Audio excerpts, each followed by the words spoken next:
Assalamualaikum warahmatullahi wabarakatuh. Hai anak-anak, bagaimana kabarnya hari ini? Semoga semuanya sehat ya. Oh iya, sebelumnya perkenalkan, nama Ibu Nita. Pada kesempatan kali ini, Ibu akan menjelaskan materi tentang objek IPA dan pengamatannya.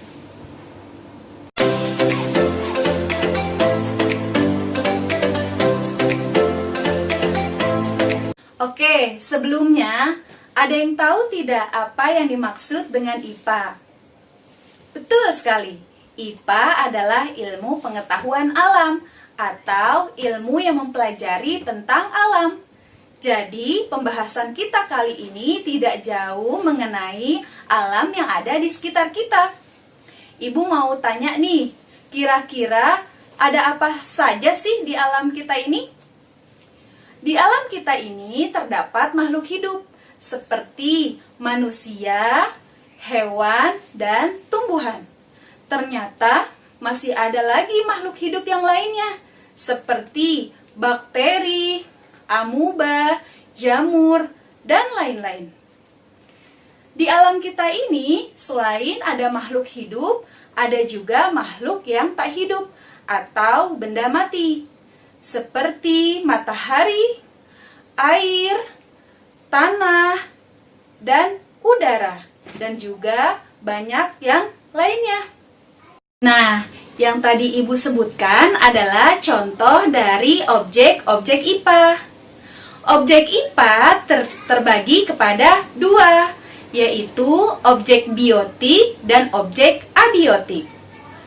Ada yang tahu tidak apa yang dimaksud dengan objek biotik? Objek biotik adalah objek yang berasal dari makhluk hidup. Sedangkan objek abiotik adalah objek yang bukan berasal dari makhluk hidup. Maka dapat kita katakan bahwa objek IPA adalah semua benda yang ada di alam ini, baik itu benda hidup maupun benda mati dengan segala interaksinya. Lalu, bagaimana cara kita mengamati dan menyelidiki objek-objek IPA? Ada 3 cara untuk mengamati objek IPA. Biasanya Ibu meringkasnya dengan sebutan PICO. Yang pertama, P. P itu adalah pengamatan. Yang kedua, I. I adalah inferensi. Dan yang ketiga adalah Ko. Ko itu adalah komunikasi. Oke, baiklah kita bahas satu-satu proses penyelidikan IPA. Yang pertama yaitu pengamatan. Pengamatan adalah suatu kegiatan mengamati objek-objek IPA atau fenomena alam dengan panca indera dan alat ukur yang sesuai. Contohnya, ketika kalian mengamati biji kacang hijau selama 2 minggu. Nah, kalian bisa mengamati pertumbuhan tanaman tersebut dengan menggunakan indera penglihatan. Ayo, apa indera penglihatannya? Betul, yaitu dengan menggunakan mata. Dan kalian juga bisa mengamati pertumbuhan tanaman kacang hijau dengan menggunakan alat ukur, yaitu penggaris. Langkah yang kedua adalah inferensi. Inferensi adalah merumuskan penjelasan berdasarkan pengamatan. Nah, penjelasan ini digunakan untuk membentuk suatu pola-pola dari hubungan-hubungan yang diamati.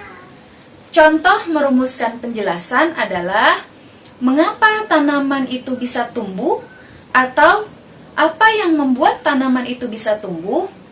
Sedangkan contoh membentuk suatu pola-pola dari hubungan-hubungan adalah adakah hubungan antara pertumbuhan tanaman kacang hijau dengan kadar air yang diberikan. Langkah yang ketiga adalah K. K adalah komunikasi. Komunikasi adalah menceritakan kembali hasil penelitian dalam bentuk lisan maupun tulisan. Nah, dalam bentuk tulisan ini bisa kita sajikan yaitu dalam bentuk tabel, gambar, grafik, dan bagan. Contoh komunikasi dalam bentuk lisan adalah pertumbuhan tanaman kacang hijau bergantung pada banyaknya kadar air yang diberikan.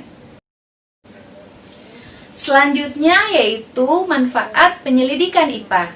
Manfaat penyelidikan IPA diantaranya adalah yang pertama, dapat memahami segala hal yang ada di sekitar kita. Kita dapat memahami fenomena alam dan lebih peka terhadap lingkungan. Yang kedua yaitu dapat menyelesaikan masalah yang ada di sekitar kita. Contohnya saja, jika di rumah kita terdapat air sumur yang keruh, maka kita bisa jernihkan air sumur tersebut dengan membuat alat penyaring sederhana.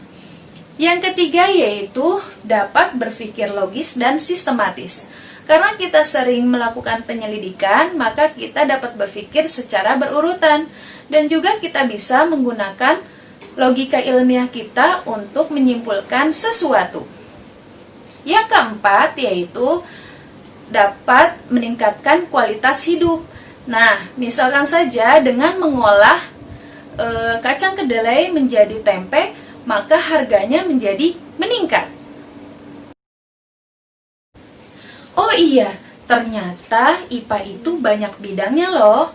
Ada bidang ilmu fisika, kimia, biologi, bumi, dan antariksa. Ilmu fisika adalah ilmu yang mempelajari hal yang mendasar di alam. Contohnya saja yaitu mempelajari tentang cahaya, gerak, gaya, tekanan, dan lain-lain. Ilmu kimia adalah ilmu yang mempelajari tentang reaksi-reaksi. Contohnya saja yaitu proses pengkaratan pada besi. Dan yang ketiga adalah ilmu biologi. Ilmu biologi ini adalah ilmu yang mempelajari tentang makhluk hidup. Dari yang paling kecil seperti sel dan bakteri, sampai hal yang paling besar seperti tubuh kita ini. Dan yang keempat yaitu bumi dan antariksa. Ini adalah ilmu yang mempelajari tentang ruang angkasa, seperti planet, matahari, asteroid, bintang, dan lain-lain. Oke, selesailah materi tentang objek IPA dan pengamatannya. Sampai ketemu lagi di video selanjutnya. Wassalamualaikum warahmatullahi wabarakatuh.